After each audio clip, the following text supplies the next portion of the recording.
Assistant business development manager. এটা মূলত leather industry একটা এক্সপো, লেদার এক্সপো। তো লেদারে শিপমেন্ট করার জন্য এখানে ম্যাক্সিমাম যারা আছে তারা এক্সপোর্ট করে।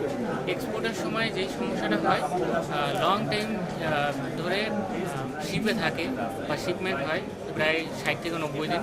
এই ডিউরেশনের সময় হিউমিডিটির কারণে লেদারগুলো ড্যামেজ হয়ে যায়, মোল্ড ইস্যুস হয়, তারপর ময়েশ্চার রিলেটেড অনেক ধরনের সমস্যা হয়। এই সমস্যাগুলো প্রিভেন্ট করার জন্য ডেসিক্যান্ট ইউজ করা হয়। আমরা 2014 সাল থেকে ডেসিক্যান্ট ম্যানুফ্যাকচারিং করতেছি ইন বাংলাদেশ। ইভেন আমরা প্রাইস বেনিফিট দিতে পারতেছি বিকজ আমরা বাংলাদেশে ম্যানুফ্যাকচারিং করি। আমাদের কোয়ালিটির দিক থেকে আমরা ফার্স্ট প্রায়োরিটিতে। ইভেন আমাদের ট্যাগলাইন হচ্ছে কোয়ালিটি ফার্স্ট।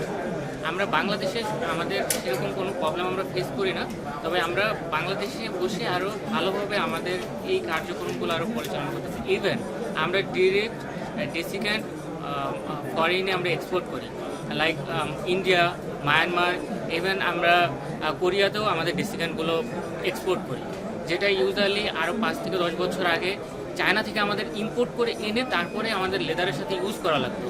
সেটা এখন আমরা বাংলাদেশ থেকে পেয়ে যাচ্ছি ইজিলি। ইভেন আমার প্রাইস বেনিফিট হচ্ছে এখানে।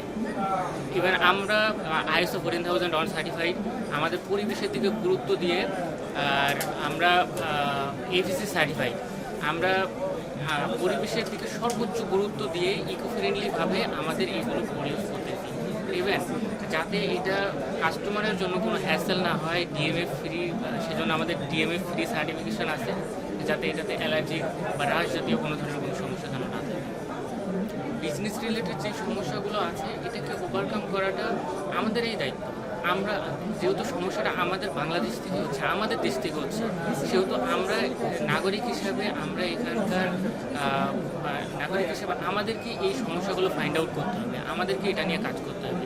প্রয়োজন হয় আমাদের গভর্নমেন্টের হেল্প নিতে হবে, বা আমরা যেই ইন্ডাস্ট্রিতে যারা কাজ করি, ধরেন আমরা লেদার ইন্ডাস্ট্রিতে কাজ করি, লেদার ইন্ডাস্ট্রি যারা পরিচালনা করে বা লেদারটাকে যারা লিড করে তাদেরকে এই সমস্যাগুলো সমাধানের জন্য এগিয়ে আসতে হবে। মানে আমরা যদি আমাদের দিক থেকে, আমাদের প্রতিটা সাইড থেকে আমরা যদি এই কাজগুলো যদি আগে নেওয়ার চেষ্টা করি, তাহলেই আমরা কেবল আমাদের সবগুলো সমস্যা ওভারকাম করে আমরা ওয়ার্ল্ড ওয়াইড লিড করতে পারবো।